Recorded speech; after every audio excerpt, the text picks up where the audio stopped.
الحمد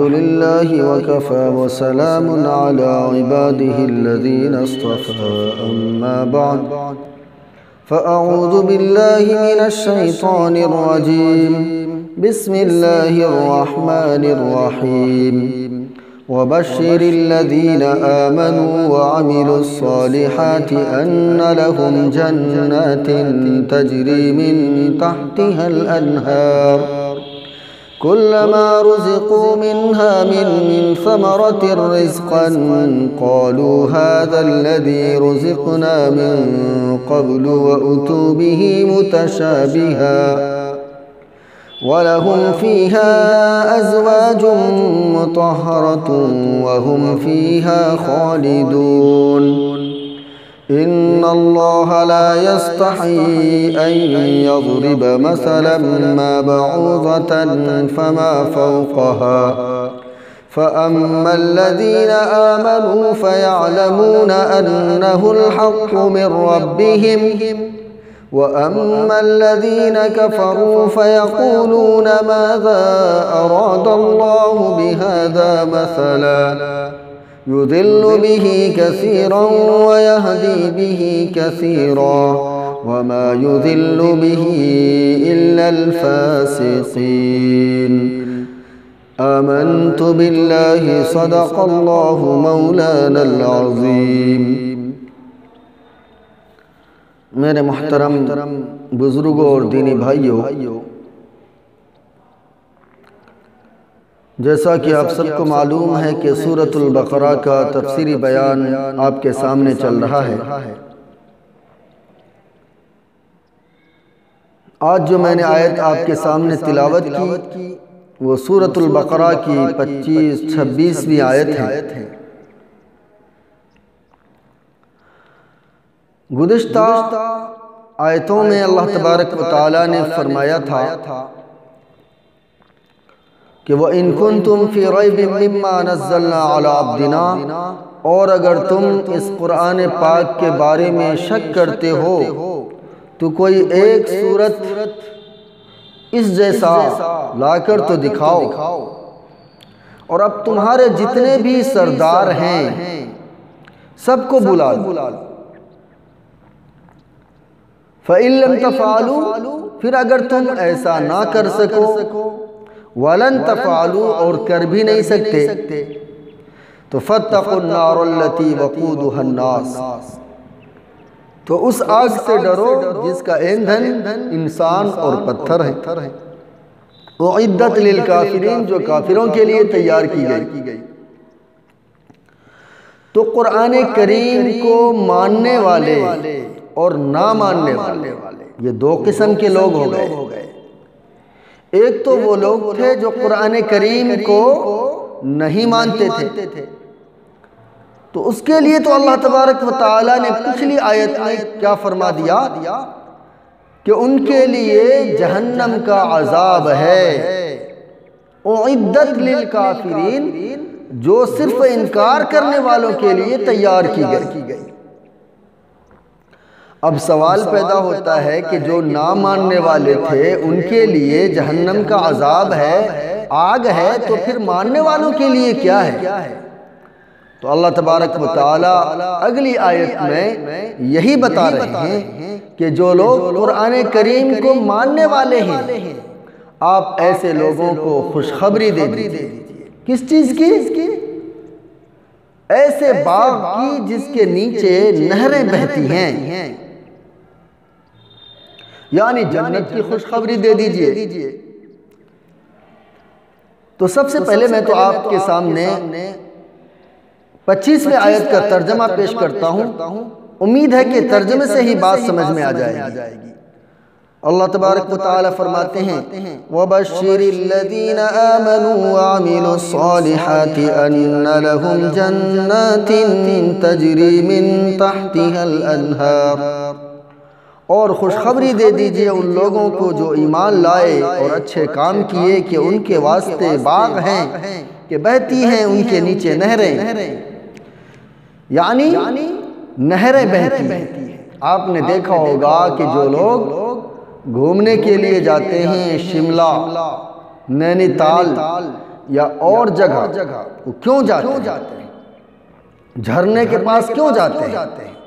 ایسے باغ جس کے نیچے نہریں ہوں تو وہاں پر انسان اپنی زندگی گزار سکتا ہے۔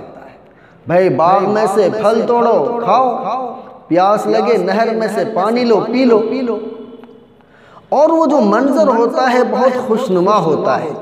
اسی لیے لوگ گھروں میں ایسی تصویر کو لٹکا کر رکھتے ہیں۔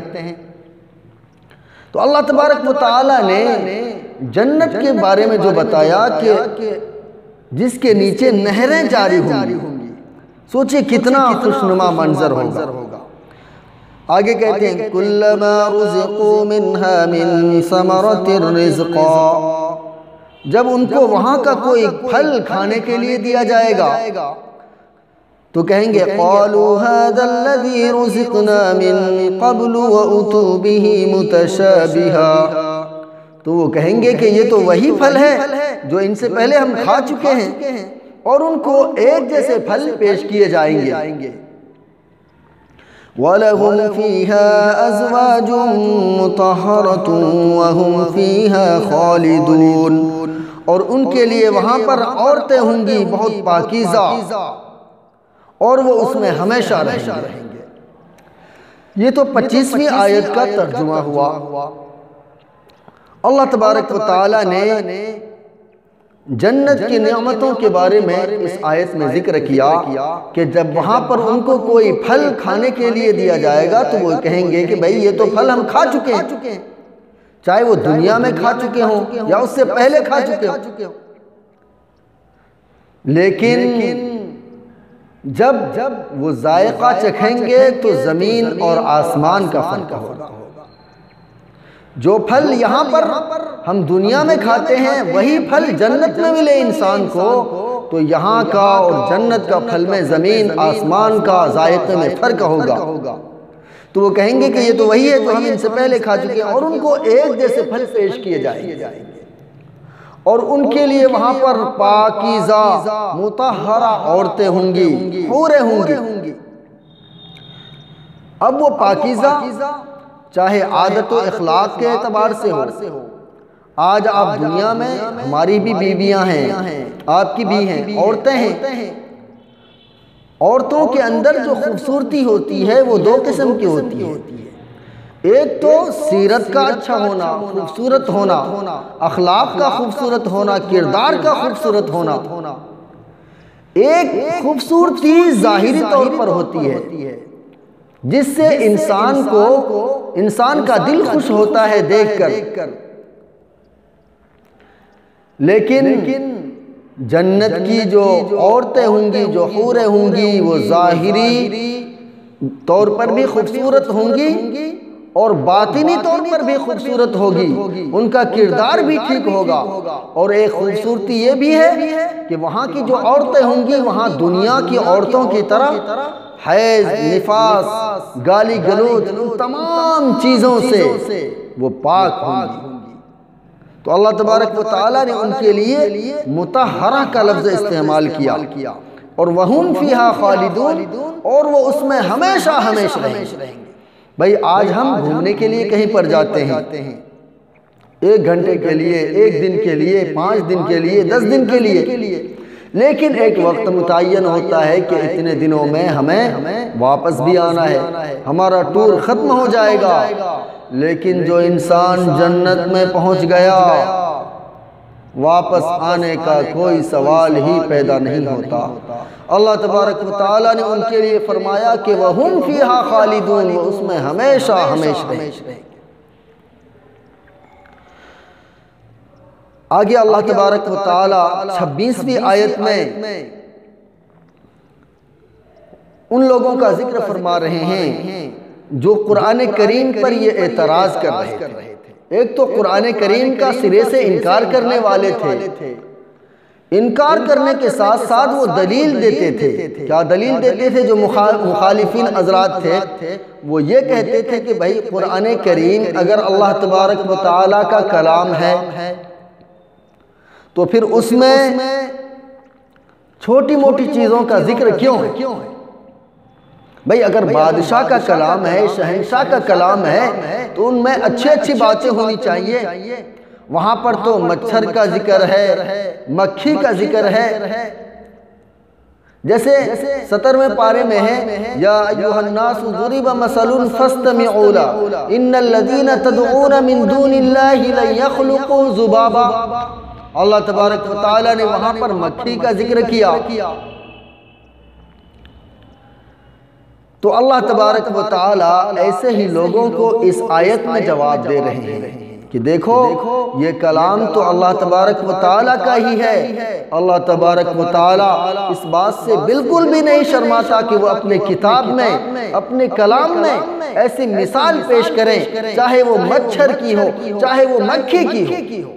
ہاں اللہ تبارک و تعالی اس کے ذریعے بہت سے لوگوں کو گمراہ کرتے ہیں اور بہت سے لوگوں کو ہدایت پر لاتے ہیں۔ اب میں ترجمہ پیش کرتا ہوں، آپ کو سمجھ میں آئے گی۔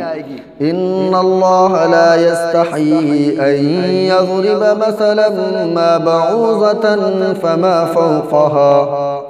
بے شک اللہ تبارک و تعالی نہیں شرماتا اس بات سے کہ بیان کریں کوئی مثال مچھر کی یا اس سے بھی بڑی ہوئی کسی چیز کی۔ فَأَمَّا الَّذِينَ آمَنُوا فَيَعْلَمُونَ أَنَّهُ الْحَقُّ مِنْ رَبِّهِمْ۔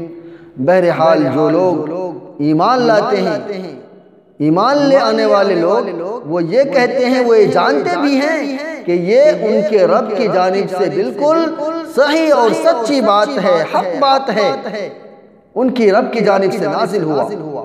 وَأَمَّا الَّذِينَ كَفَرُوا فَيَقُولُونَ مَاذَا أَرَادَ اللَّهُ بِهَذَا مَثَلًا۔ اور بہرحال جو لوگ کافر ہیں سو کہتے ہیں کہ کیا مطلب تھا اللہ کا اس مثال سے؟ اللہ تبارک و تعالی مچھر کو بیان کر کے مکھی کو سب نے جواب دیا قالوا بلا، اے پروردگار آپ ہی ہمارے رب ہیں۔ کیا کہا؟ اے پروردگار آپ ہی ہمارے رب ہیں۔ اللہ تبارک و تعالی نے اپنے آپ کو گواہ بنایا کہ تم نے یہ اقرار کر لیا ہے کہ میں تمہارا خدا ہوں، تمہارا رب ہوں اور تم سب میرے بندے ہو۔ لیکن دنیا میں آنے کے بعد اگر کوئی انسان خدا تعالیٰ کی نافرمانی کرتا ہے، اللہ تبارک و تعالیٰ کو اللہ نہیں مانتا، اس کے علاوہ کسی غیر کے سامنے اپنی مرادیں مانگتا ہے، تو اللہ تبارک و تعالیٰ ایسے ہی لوگوں کو کہہ رہے ہیں کہ الذین ینقضون عہد اللہ من بعد میثاقہ، کہ جو لوگ توڑتے ہیں خدا کے معاہدے کو مضبوط کرنے کے بعد، وَيَقْطَعُونَ مَا أَمَرَ اللَّهُ بِهِ أَن يُوصَلَ وَيُفْسِدُونَ فِي الْأَرْضِ، اور توڑتے ہیں ان رشتوں کو جن کو جوڑنے کا اللہ تبارک و تعالی نے حکم دیا۔ اب آپ دیکھیے باپ اور بیٹے کا رشتہ ہے، اللہ تبارک و تعالی اور بندے کا رشتہ ہے۔ بھئی یہی تو اصل رشتہ ہے نا، کہ وہ اللہ تبارک و تعالی ہیں اور ہم سب اس کے بندے ہیں۔ تو عبدیت کا تعلق اللہ تبارک و تعالی کے ساتھ، معبود ہونے کا تعلق کہ ہمیں اللہ تبارک و تعالی کی عبادت کرنی چاہیے، تو یہ تو سب سے اہم تعلق ہے۔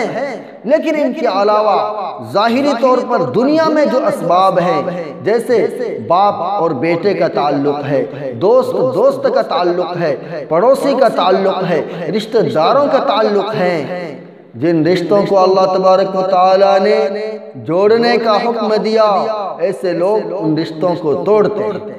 وَيُفْسِدُونَ فِي الْأَرْضِ، اور زمین میں فساد بھی پھیلاتے ہیں۔ اولئک هم الخاسرون، یہی لوگ خسارے والے ہیں، یہی لوگ ہیں جن کے لیے اللہ تبارک و تعالی نے دردناک عذاب تیار کر رکھا ہے۔ اللہ تبارک و تعالی ہم سب کی حفاظت فرمائے۔ تو میرے دوستو، یہ 26ویں اور 27ویں اور 25ویں یہ 3 آیت کی تفسیر آپ کے سامنے میں نے پیش کیا۔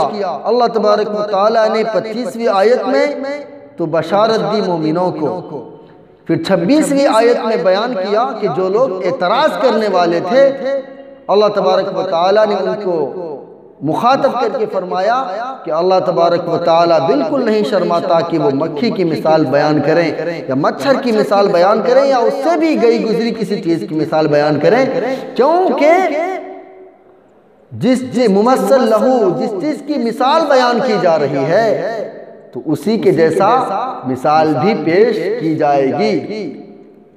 اور اگلی آیت میں فرما رہے ہیں کہ جو لوگ اللہ تبارک و تعالیٰ کے عہد کو توڑتے ہیں اور ان رشتوں کو توڑتے ہیں جن کو جوڑنے کا اللہ نے حکم دیا، تو ایسے لوگ خسارے والے ہیں۔ دعا کیجئے کہ اللہ تبارک و تعالی ہم سب کو کہنے سننے سے زیادہ عمل کی توفیق نصیب فرمائے۔ پھر انشاءاللہ 28ویں اور 29ویں آیت کی تفسیر پھر اگلے ہفتے میں انشاءاللہ آپ کے سامنے پیش کروں گا۔ دعا کیجئے کہ اللہ تبارک و تعالی ہم سب کو کہنے سننے سے زیادہ عمل کی توفیق نصیب فرمائے۔